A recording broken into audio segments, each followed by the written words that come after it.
Welcome to 2026. Hello. Oh my goodness. I know we've been away for so long. Did we make promises or did we just say, anyway, we had ideas of how things were going to work last year and then time was just not on our side. So apologies for that. But we are back and our goal this year is to do one episode per month until November. So technically we should be putting out 10 episodes. Is my mathing?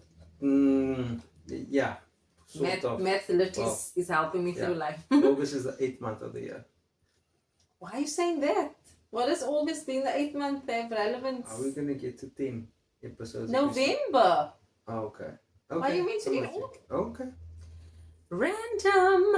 Anyway, another thing I just want to say, you can must now see my knee. You see the knee? I need you to understand it's very hot, man. I am very hot. I am sweating here. Yes, I'm 45. I'm heading towards that word we won't mention. So I apologize if this is a struggling block, a stumbling block. But it's just way too hot. How are you doing, Mr. Cupido? I'm very well, thanks. Thanks for having me here. Oh my gosh. I can't deal with It's this good to guy. be here in 2026. And if you stumble, at least fall on your knee. Why am I My dad jokes I are was just improving gonna in say, 2026 as well, guys. Thanks, Dad. Yep. Poor Johnny, shout out. Oh my gosh, the jokes is like the lamest of the lames, but you have to laugh. So this is where that comes from. Oh my goodness. Needed it. But anyway, welcome to the first episode of T's and C's Apply. I am Tina. And I'm Craig. And hopefully you will stick around and be part of the conversation. Anyway, my notes, no? So we move past that or so. It's the start of the year. I actually made a short video about this, but now we're going to expand on it and go into the topic that we want to talk about. So the beginning of the year, we're like excited. We actually go 2020 thrive, or it's now 2020 fix, and we assign these things to our years. And it's like I have no issue with it, so don't come for me. But it's a motivation to like get us going, and it's January and we pumped up. But now that isn't always sustainable, right? Now, James Clear is very clear. I said this on my video. But he's so right with saying we set these goals about things that we think we are supposed to be doing. But it actually doesn't tie in with who we are or who we want to become. So if we can figure out what our identity is first, or who it is that we want to become, then we set these goals that aligns to who we are or where we want to go and strengthen this person that we want to become. Now, we go to the gym, right? We try and go to the gym 3 to 4 times a week. Now, we've got 2 kids. We run in a business. It is, and high school started. I was going to say, yeah, and our daughter started high school now, and woohoo! Shout out to those who have like a gazillion children in high school. Like, I don't know how you do it. You deserve medals. Anyway, so to say that it is very tricky to schedule it into our lives is an understatement. But anyway, we decided a while ago that, you know what, we want to be healthy. We want to do better with our bodies. We're not perfect, please. We're not out here saying we don't eat chips, we don't. But for the most part, we don't eat too badly, and we're not trying to go to gym. People say, we like gym, you're gymming so much. But it's because we decided we want to be healthy people. Moving my page. And it was that decision that led us to go, okay, if I decided to be this healthy person, what is it that I now need to do in order to become that person? So it's January, like I said. So you get to the gym, the gym is full. Yeah. So let's say our class starts at 5. Normally you can get there 10 to 5 and you get a spot. If you don't get there like 15, 20 minutes before the time now, your spot is almost not guaranteed. And it's not about the booking spot, it's about the gym is so full. Just come to gym the end of Feb, March. We can rock up to class 5 to 5 and we will still get the spot. Why? Because people decided at the start of the year, and the intentions are fantastic, that I want to be healthier. But if we don't decide for ourselves that that is actually who I want to become, the decision won't follow through. I watched this podcast last year, and this guy said something in there that just blew my mind. He said, when you're young, it's like you eat what you want, you do what you want, you don't sleep much, and you go like, when I'm old, I'll be old, right? And then I'm gonna die. Like, it's fine, I'm gonna die one day. I'm gonna live my life now, YOLO, we do all the things. And he says it's not that we are not gonna die one day, and if we are privileged, let's say we die when we are 80 years old, it's about the quality of life that you have before you die. So we go, no, it's just when I die. But how are you living between the ages of 60 and 70 if you pass away at 8 o'clock, at 80? I'm not trying to be doom and gloom, but the point is, the quality of my life mustn't be horrible for the last 20 years.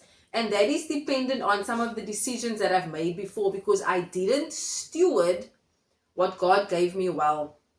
So now maybe my knees don't work so lekker, I can't maybe walk, or I have to be on all of these tablets. And I'm not shaming people, it's just, I was like, wow, I never thought about the quality of my life before I need to pass away one day.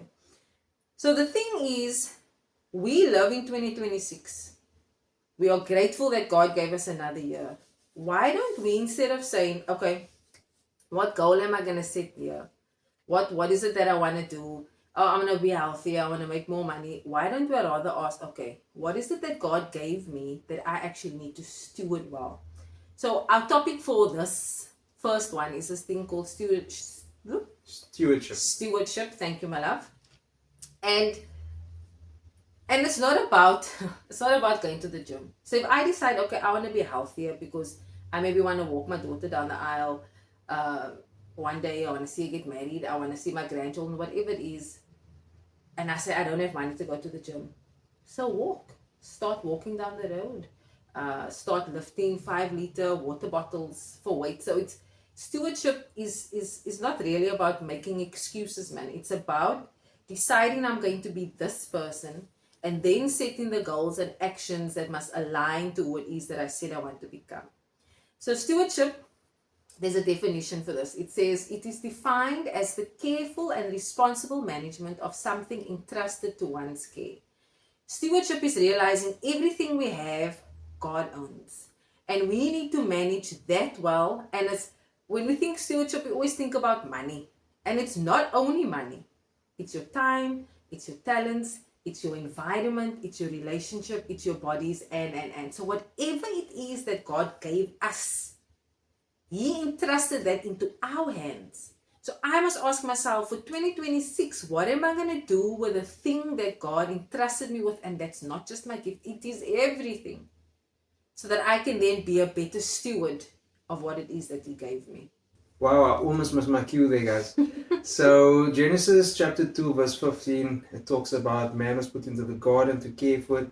We also see in Psalm 24 verse 1, it talks about the earth is the Lord's, all that's in it. You'll see scriptures that are, my God owns the cattle on 1,000 hills. Back to Genesis 1 and verse 28, it says, God said that man should be fruitful and multiply and fill the earth and subdue it. And then it also talks about and have dominion over the fish, birds, and all living creatures.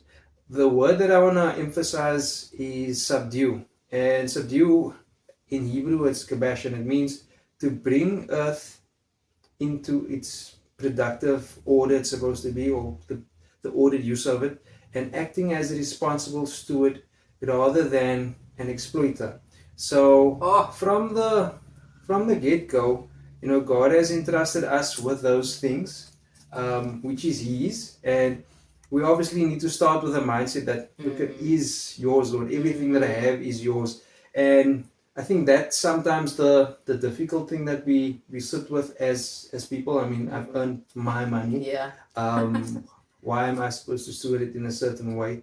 Or whatever it is, it's my time, it's my resources. And as we can see in this world today, we suffer a lot because of, my will and the things that I want. But God is saying to us, look, I've given you these things. Can you look after them for me? Right? And we'll see in other scriptures later, I think the example that we maybe make the example now around the parable. You'd see that Jesus was telling the people about a parable in Matthew 25, and it's about the master and his servants, and the master is going to be going away. He's a businessman and he's going to go away for a few days. For some time, he gives his servants talents, right? So he gives one 5 talents, another one he gives 2, and another one he gives 1. Talents is symbolic of, we can think of it as a currency at the time. So to have talents, it was quite something in those days. And what happens is when the master comes back after a while, he finds that the one was able to double that. The second one as well, he was able to also do that. He invested, made more of it. But then we had the one what he done was he actually dug a hole and he put the talent in there. And when the master came back, the master wasn't too happy with him because he actually didn't do anything with it. He didn't invest it. He didn't do anything else with it. I mean, the master even said, "Look, you could have even taken this to the bank, and I could have got something for it, right?"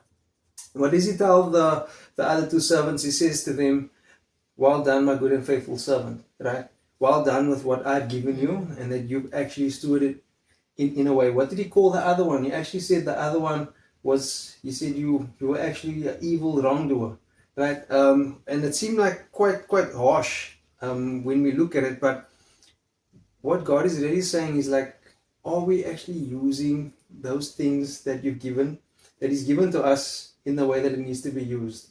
He's given us sometimes the wisdom, skills, the talent, everything else to do it, but we don't. And I think the question that we sometimes have to look at is, are we actually that servant that actually just dug a hole and just placed it somewhere out of fear of losing something, because he was fear that, look, master, you are a harsh man. He tells him, you're a harsh man, master, and I know I didn't want to mess it up. So he digs a hole and he puts it in there and waits till the master comes back and thinks he's doing a good thing, right? But we have a real responsibility with it. Yeah. So I don't want to talk about that now, but we can go on. So 2 things stood out for me now when you were talking, and it's so funny. We hear this topic stewardship all the time, and even whilst we're prepping, you talk about it, but when you were speaking, it was like, you use the word exploiter and you use the word my, and I was like, oh, that is such a harsh word, exploiter, right? But if we think about, let's think about your kids, right? Now we buy 3 6-liter milk cottages, so that's like 18 liters of milk, which is usually enough for our house. I don't know if that's a lot or a little, but it's enough for our house. So now sometimes you run out, you're like, why running out? Or even the butter. And then it's like, because these kids go, milk, there's milk. I see lots of milk there, so what do? They throw excess out. They need to use or more. The butter needs to be like dik gesmeer, because why not? It's exploiting. Now, I'm not going to throw much out, but my point is, we live with this thing of, it's mine, so I get to do with it what I want. And God is going, no, I've borrowed this milk to you. This milk must last for the month. I'm giving you enough to sustain you. How you manage this will determine whether I give you like another 6-pack of milk. And it's not, please don't misunderstand me, I don't want you to go, oh, I'm going to steward so that God can give me, because then your heart posture is not right anyway. But the point is, our kids have this mindset of, mommy, them are going to buy more. Mommy, them are going to buy more. But if you just use it like you're supposed to use it, you are not exploiting it, man. And this thing of the why, of the my, do we live in a time? It's actually sad. I'm laughing, but it's sad, because we have this view of, how can I serve a God? We actually say, God is so selfish. How can He not want me to live my life? And I go, but He gave you this life. So if He has given you this life, this body, this mind, the skills, the talent, the husband, the wife, the house, the kids, the job, the car, aren't you then supposed to glorify Him with it. So everything we do glorifies Him. But aren't we also supposed to do the best with it for Him? If He's telling me, Tina, go right, and I go, but bruh, I actually want to go left, it's my life. What wisdom is that in there? And then I go and I say, yeah, he's selfish. He just wants his way. I'm like, he's God. So if I'm serving God and everything that I have is His, how do I view Him as selfish? Never mind the fact that He's God and He's all-knowing. So if He's telling me to go right, why can't I trust that I must go right? It's because we live in this time, like you said now, Craig. Everything is my and me, and we read the Bible with this view of how, if this is not serving me and my life, then surely it's not from God. And it's actually very sad. You really got me fired up, because it makes my heart very sad. The culture in which we live says that. And look here, man, there's nothing wrong with, like, I know we live in this thing of self-love and self-care. I don't have an issue with taking care of yourself. Right? I don't have an issue of loving yourself. But it's this, the view almost overtook God's love, because it's made self-love. And self-love means I get to do, not always, but self-love means that I get to do what I want. No, you get to do what God wants. God gave you that brain. God gave you that body. God gave you that car. God gave you everything you have.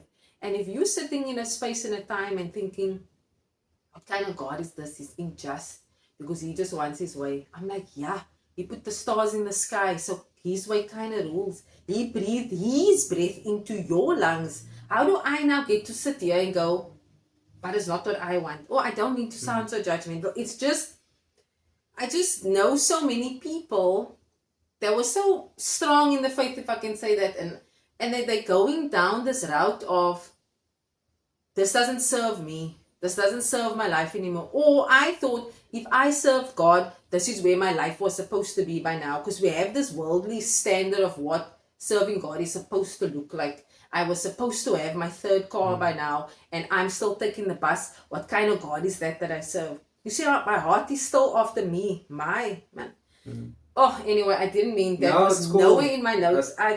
You really just, that word "my" is so dangerous sometimes. Oh my goodness. And I think it's like you're talking now, I'm thinking about, there's a response that we ought to make, a response to our Creator, with acknowledgement that like who He is, and the response is saying, look, my will be done, right? Not your will be done. Yeah, I know. In Romans 12 it talks about doing the good, perfect, acceptable will of God.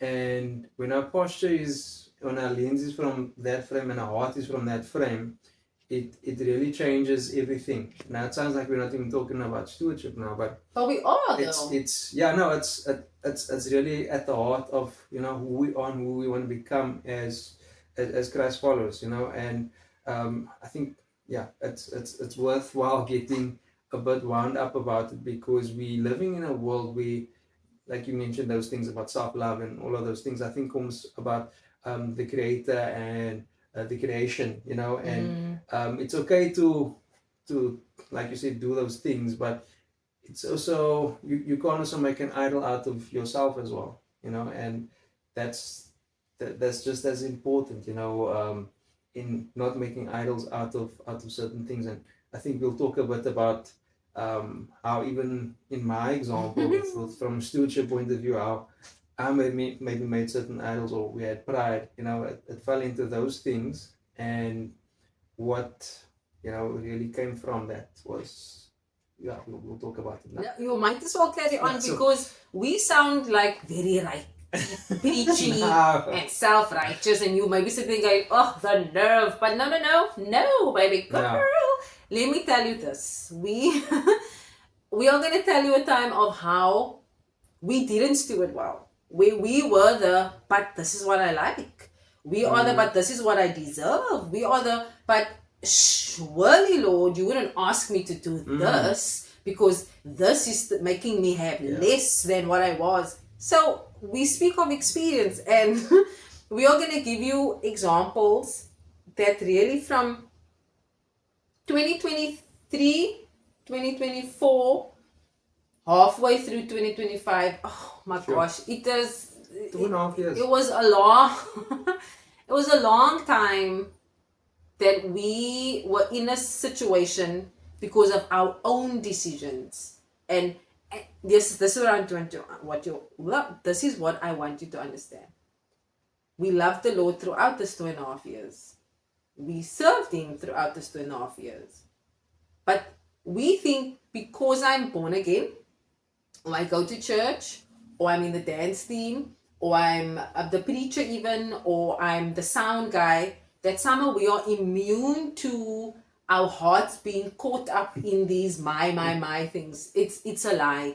Because we're those people that was busy everywhere all the time, loved the Lord, read His word, prayed every day, wrote in my journal, worshipped Him, and then there was still a crevice in my heart that was like me, myself, and I.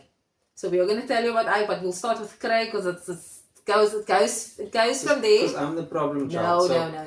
I'm joking. Absolutely not. Joking. Look, the thing is, she said it's actually 2.5 years if you think about it. So my car journey started when I was a young boy.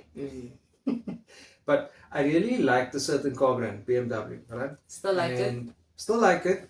And got to that point where we bought one BMW. That was a very nice one. Very nice one. Just want to point that out. And then... This is before kids now. This is before kids. Yeah. And then we had a kid and I was like, no, we need a bigger one. Got another one. Right? I didn't like that And one. then we had another child. I was like, okay, fine. It's time for the dream. Get the SUV. The X3. The X3, yeah. So three BMWs in. And you know when BMW gives you problems, right? It's not. We're not knocking the brand. It's not the best We're car not to knocking have. the I brand. love that car. It's a premium car. It gives you an awesome drive. Yes. I just want to say, if someone gives me a Yes. car If now, you want to give me a BMW, give me a BMW. I'll open take arms. it today. Right? I receive Brand new. it. Yes, brand new. Because I just bought, I bought used ones, right? And as a BMW driver, like I was saying, when you have issues with the car, it costs you quite a bit. It And you really don't have a does, warranty you know? and all And of that let's say you don't have a warranty and all of those things, it can cost you quite. Even if you have a warranty, it's just going to help a little bit. And No, man, not a warranty. What's that thing you get with a new car? it's a service plan and Service warranty. plan, but then they Maintenance cover warranty, everything, yeah. is what I mean. Yeah. So you get those comprehensive ones. Anyways, so we're fixing this car periodically. It's said that way, but I mean it will be a 5,000 year, it will be 10,000 year, it will be. I remember 7,000, and then I remember 13,000. Yeah, varying amounts, right? And you know, you're like, that's the price you pay to fix these cars. So we get to the point where we actually decide we're gonna pay off this BMW, we want to keep it, and we pay it up. And we're like, oh, we're not paying an installment on this car. It's wonderful, no debt. And the car breaks down again a few times, and it gets the sort of final straw, sort of, I think probably about 2023, end of 2023 or so. And we're like, we're gonna have to get the other car because we're gonna sell this car, but we're probably gonna need another car. And meaning I'm gonna have to get into another installment. I'm gonna have to choose another car. And initially we think and we pray and we think and we decide, hey, we need to get a car that's not going to give us issues, that's going to be economically is going to work for us. I was also using my car for work at the time as well, so I'm hitting a lot of milestones quicker, and there's a chance that you're probably going to, you know, have a breakdown, or you're going to have to service your car sooner, right? So we say, okay, fine, we're going to get something that's going to be a bit cheaper. It's not going to be a BMW. I just want to say, we know that God told us to get a car that was low maintenance and cheaper. So don't daddle around. We thought maybe, no. Yes. The Lord did say. Yeah, and so we get to the point where we're looking for a car. We decide to do the homework. I mean, the rabbit holes are... Right? And you speak to a lot of people. And we decide, no, we're going to get another car. So there were two options. at the time, and one was a Kia, and the other one was yeah, the no. Honda. The Kia was actually But cheaper. these at are best both case. SUVs. Both SUVs. Not a small It car. wasn't a smaller car, nothing like that. And we have the option of the Honda CR-V. You will tell me in the comments. Oh, Very nice. car is the most reliable car in the world. It's supposed to be, and we drive this car that day, and the sunroof didn't even work properly. It was raining, and then we couldn't close it. I opened it, couldn't close it. But we're like, no, this is the car. The space is lovely. Can you see it? Liam could stand in the Yeah. car. Oh, it was so I could nice. stand in the car. It was So so nice. very nice car. So we decided to take the car. Wait, before we decide to take the car, right? So now we must go, okay, do we do this? Now, bear in mind, we already know we are not supposed to do it. Because we believe God told us not to buy an SUV. So already, if you're honest with yourself, you already know the answer to the question. Anyway, so this one day I'm sitting in a session.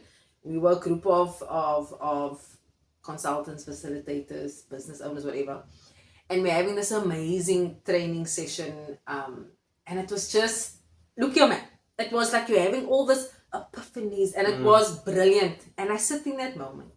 And I convinced myself. There was, I don't know, I was emotional. I don't know what was going on. And I messaged Craig and I say, Craig, you are right. We are doing the right thing. We must take the Honda.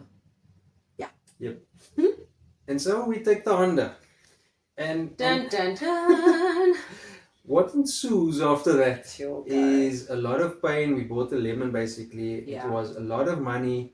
We had to Uber at certain stages. We had to get lifts from people. We had because to pay we had to people. take because the car broke down. The car broke down. What was wrong with it? That the final thing was the gearbox. It was the gearbox. The gearbox was the issue. And everybody tells you, oh, this is not a common issue.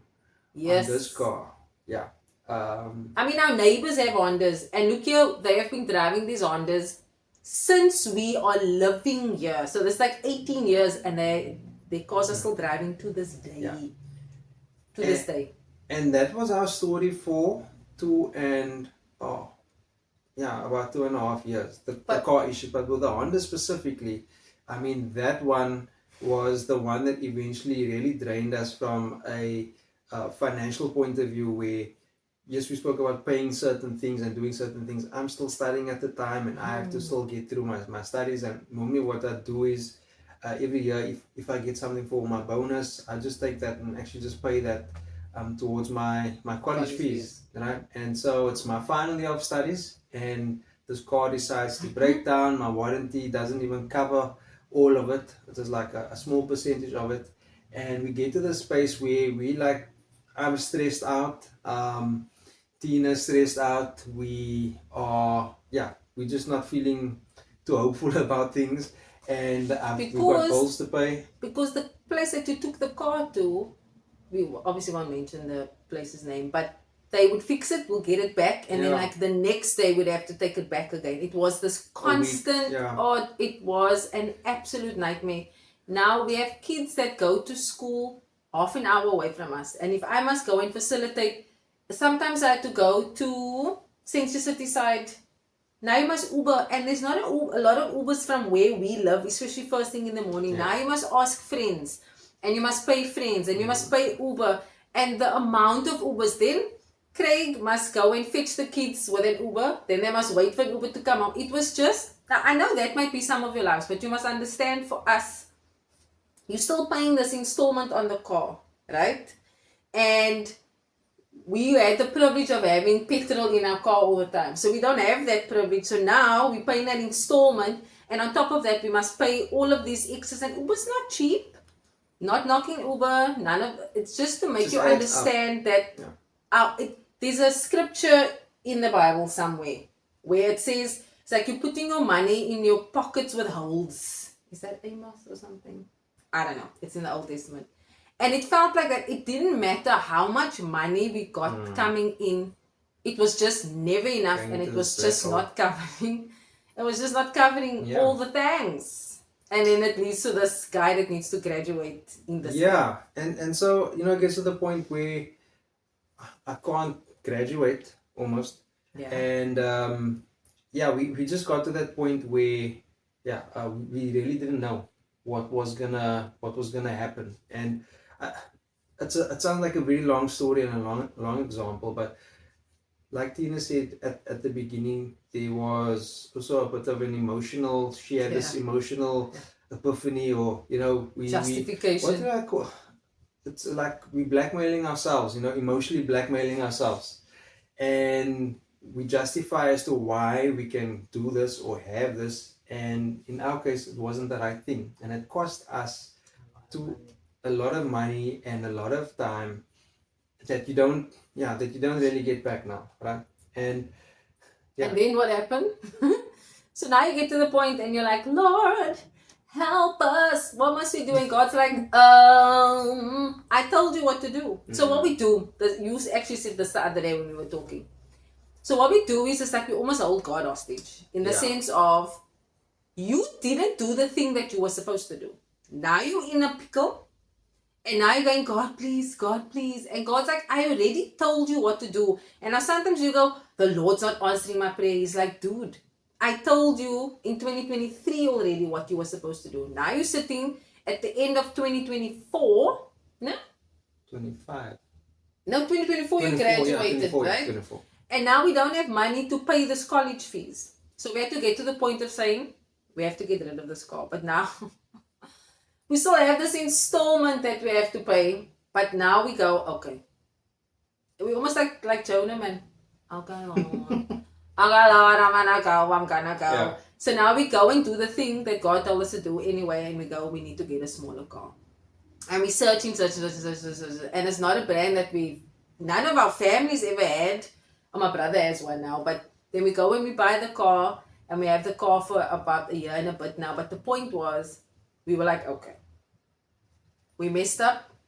We didn't listen to God. We weren't obedient. We didn't steward our money well. Then it cost us more money, and now we're in this pit. And now Craig don't know if he can graduate. So gracious, the college allows him to graduate, but now we still don't have. But before the college allows him to graduate, we're now in the state of, but I need to get money to pay this college fees. And I don't know how much it is, 20,000. Yeah. I don't know. And for some people that is nothing. But at the time it was as if it could have been 2 million rand. It felt like that. And I said, okay, Craig, what is in our hands? What can we do? Now I know Craig might talk a bit about this. It is we have our pride, man. We have this ego thing that we've got going on that we like, oh, it's embarrassing. People's gonna know. And I was like, look here, what is in our hands? We do training and development. Let's offer our training and development to certain churches and organizations, and we lower the price. But in that way, so we're like, okay, if we, I don't know, if we charge 5,000 or something, and then ask for churches. Yeah. We even Craig wrote donation letters or whatever, and that for this guy was a lot. And I'm not jabbing him, but it's embarrassing, man. And then you know what? Not a single church took up our offer, not because they were horrible people. They just also at that time wasn't what we were looking for. No one gave us a donation. So now we go. Some of my brothers, two of my brothers. Oh yes. Yeah, a few of my brothers, thanks. And then we go, your Lord, we then now did what you told us to do. And you didn't, we do that, man. Yeah. We do that. Because we wanted that to happen now. But then, gracefully, he was allowed to graduate. Thank God. But we still had this money that we needed to pay. And we're like, it's cool. Whatever money we're getting now from the business or whatever, we are just going to pump it into the college fees. And then Craig gets a message on his phone. He's standing in Checkers one day buying something in Blue Root Mall, and he gets a message on his phone from his prof, and he's like, oh no. Now he's like, oh, I know we didn't pay it, and he gets this message. Now tell us what's and the thing is, I get this call actually. And, oh yes. I'm obviously expecting the worst, and one of the messages that I received previously was, we don't normally let people graduate because sometimes people don't pay up, or they say yes they're gonna and then they don't. And I obviously said, look, that's not me, but I understand rules are rules. And so anyways, I get this call in the new year. I think it's probably, is it February or March? I the can't following year. remember. Yeah. And Sorry for fidgeting. basically they say that my fees will be covered, and yeah, I mean, and there was even extra left as well. I mean, and they're asking me like, do you want the money? What must we do with it? So I said, no, look, let's just pay it forward. Whoever, there could be another student that needs it, but it was so amazing. Like that's like a real miracle out of Just like that. basically out of nowhere, and out of all lots of students and that, like, yeah, obviously, God saw it fit that, this time I will get it. And yeah, it was all sorted out with no further issues, right? And that was in, like I say, about February, March Of 2025. of 2025. And we're not telling you to steward well for the benefits of stewardship. Or we don't want you to be obedient for the benefits. It's like when we tell our children, clean your room, I'll give you R5. So they're only going to clean the room because they're getting the R5. They're not going to clean the room because a clean room is better than a dirty room. So we're not saying clean the room to get the R5. But let me tell you, in 2025, oh my gosh, what a massive shift that took place. So we went from 2.5 years of like barely making it through. Scraping. Yeah. Anyway, it's like I got an image now. Like when your mommy make that cake, man, and then you lick out the batter, and then you take your finger that last bit. That's fight your brother for that. Scraping, yes, and for the spoon. Anyway, I digress. What ended up happening 25 because we had a heart shift, a mind shift, and it truly was this thing of just putting God first, because we tasted what disobedience tasted like, and we didn't want to do that, and we're like, look here, we need to do better. And our business, now I do a lot of training, and a lot of it is once off. There might be a follow-up, but there was never like a constant client, man. There was a client here and a client there, and I have no issue with that. Still open the business. But when you have a client that is returning, or you have like a thing for a year, oh, what a wait. And I used to travel a lot when I worked in corporate for training, like a lot. But I've never traveled on behalf of Cooper Consulting, man. And like when that happened last year, I didn't even realize that someone actually, shout out to Faye, actually said, Tina, you are flying on behalf of your company. And I was like, wait, what? Because I was like, I've traveled to Joburg before, I've traveled there before for work, but it was for our work, man. And God completely turned it around, and we are so, like, silly things, man. Like, we could do silly things. We could buy a smart TV, yeah? We never even had a smart TV. We could just, I don't know, just little things. And it's us with our little currency going everywhere. But it's not about the things. It's about how, if we just trust this big God with His will, me being, He owns me, He owns my business, He owns my kids, He owns my husband, He owns my TV, He owns, if we just make that shift, man, He owns my time. I was very lazy because I work from home. You can become very complacent and very comfortable, and I had to even shift that and go, Tina, you're not stewarding your time out, because God was convicting me. So He's like, I can't bless you with more if you are not even doing the bare minimum with what it is that I gave. So I had to even do that, man. I know we're going off on a tangent here, but the point that we want you to understand is everything we have is God's. It is not yours. It is His. But I think if we are honest with ourselves as individuals, we can realize just how many times we are exploiters. Yeah, that word is really stuck in my head. But anyway, so one of the things that we wanted to talk about is, what does stewardship look like practically? So if we go back to the example of the gym that we do, our lives in the week is very full. Our lives, it's very busy, right? But we decided that is who we want to be. So we fit gym into our schedule, and then other things almost around that. And people don't always understand that. When I miss gym, I hate missing gym. Like yesterday, I wasn't feeling so lekker, and I didn't go to gym. And I was like, oh, it actually upsets me, man. So we say at this time and this time, on this day, this is when we are at gym. So I'm getting very hot. So we build our schedule almost around that. Do we mess up from time to time? Yes. Do we miss it? Yes. But what does it look like in our life? So let's say you also want to be someone that wants to be healthier or wants to steward your body better, your time better. But you are someone that has to wake up at 5 o'clock in the morning, get the kids breakfast, pack the lunch, do all the things, and then you only get home at like, say, upper 6 in the evening. So now you must make supper and you're tired, bath the kids. This is now if your kids are small. And you go, I just don't have the time. And then I ask, okay, and I get it. It's a long day. It's a lot of things that you must do. But then I ask, like, okay, so what if, so let's say your kids are in bed by 8:08. So I ask, what are you doing? If you go sleep at 10 o'clock, what are you doing with your last hour and a half? And I go, but I'm tired. I'm like, I get that. But if I say I want to be healthier, what does that look like?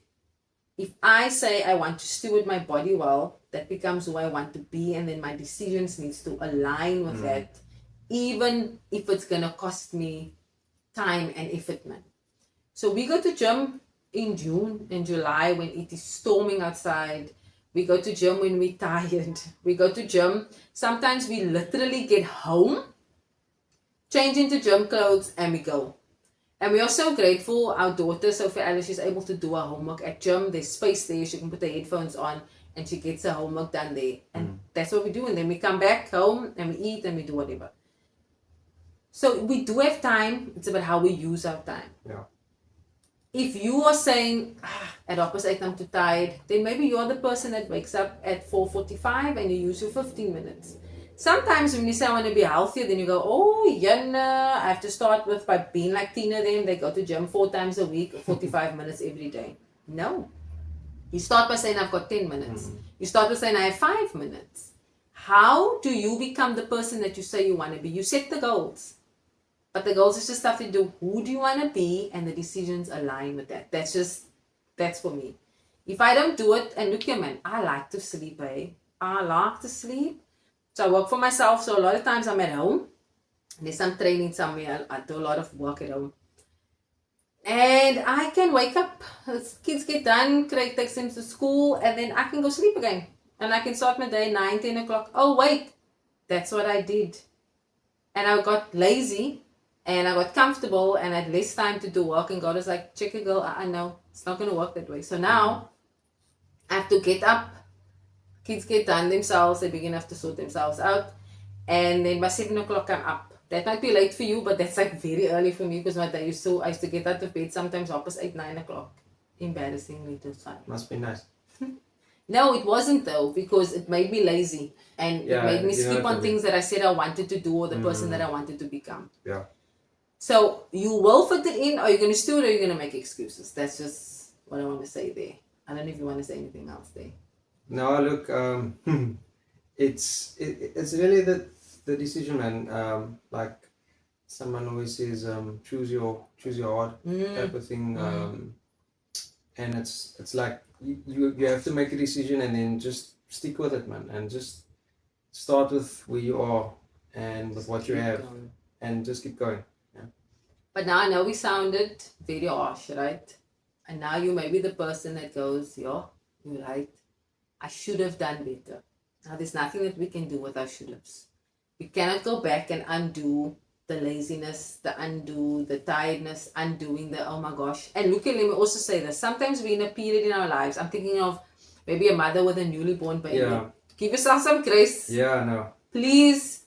So I'm not knocking you because you slept 3 hours last night and now I'm saying you must go to the gym. Let's not be impractical. There are different seasons. And we are allowed to have our season with our babies and be tired and, be miserable because we didn't sleep and all of those things.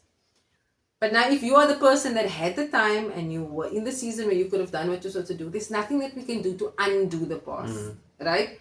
But what is it that we can do now? So I know you wanted to speak to the steward with the one talent. that hit the thing in the ground, and the master said all of those things to him. And I never, we read the Bible like that, that's the end of the story, full stop. And you go, no, that was actually a person that realized that they didn't do what they were supposed to do. So what happens to him now? Yeah, because I was sitting in the story and I was like, what if, or how did that person feel once the master told him that? And we can take that with us afterwards in whatever else we're doing, and like you can feel really bad about it. And in my case, I actually felt bad about it because you take certain things like, we could have been, done, the house could have been paid off already. The car in the first place, if I just stayed with the first car, none of this would have happened, and you can sit with a lot of that. And I think you need the self-awareness as well to say, look, it's me, it's my pride, it's my ego. Put the mirror up and say, look, that's me. And own it, as they say.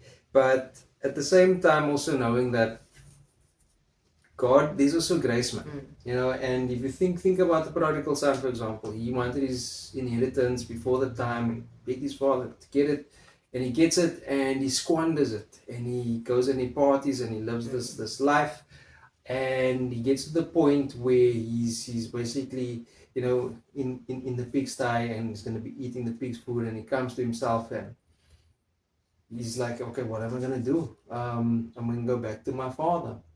And it's a great story about the father's love. It's actually a story about the father's love. And it's also about him getting to that point where, look, I am now, but there's something else that I can do, and I can lean into the Father, and I can lean into God, and His grace is sufficient for me to again start where you are. And I think that's the thing with us. We can sometimes be very harsh and very hard on us. I was like, but I didn't do it, I couldn't do it, and I'll probably never be able to do it. And you need to really be honest with yourself. Look at yourself, I think, in the mirror, and ask God for that help, ask Him for that strength, and push through those difficult times, because sometimes it's going to be difficult to do that, but you'll see the more you do it, the more consistent you'll actually become. And for us, for example, like I was never someone, she used the gym example a lot. I was never someone that liked going to gym. I didn't like having a smoothie. Don't speak to me about health stuff. Not that guy. I'll play soccer and do all of those things, but anything else, gym, no. And if I'm missing out on gym now for a while, I can actually feel it, because I'm missing it because not because it's just gym, it's part of my lifestyle. And I feel better once I do it. And there's a lot of other benefits around it.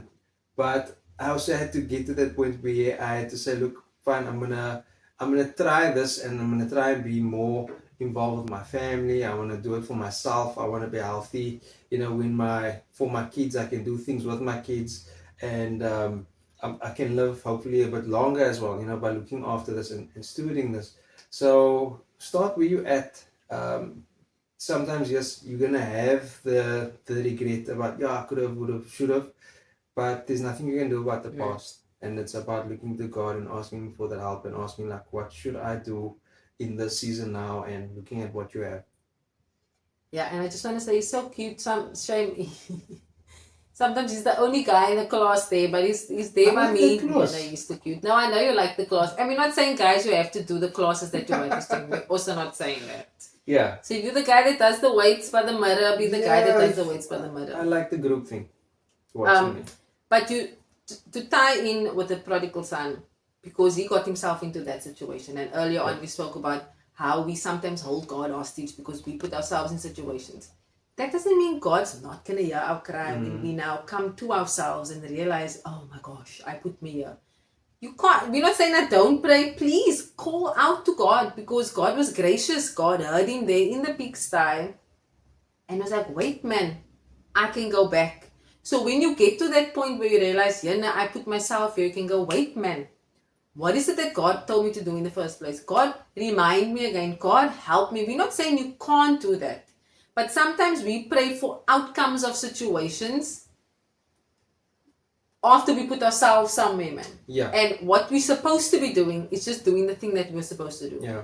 And then we cry when we're having this whole pity party. but we are not wanting to do the thing that God told us. That is still the answer. That answer didn't change just because you went left.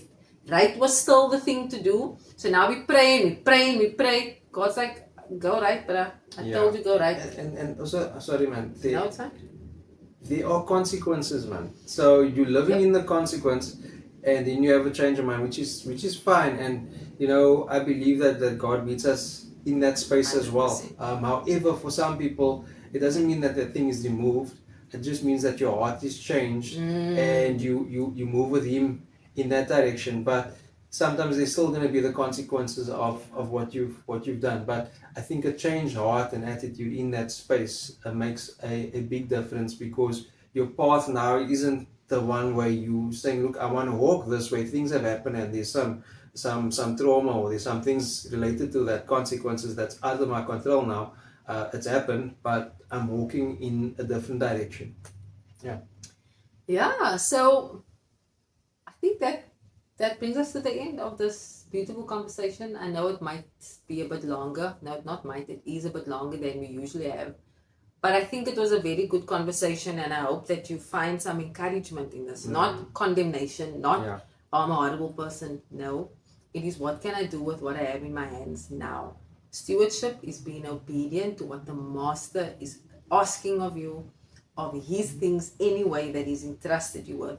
So I just want to end off with, we should shift from what do I want this year to what has God entrusted to me for this season, and just do that. Yeah? Is that it? Yeah, I think that's it. Thanks, guys. This is Thank Season you. Season. Bye. Bye-bye. Bye.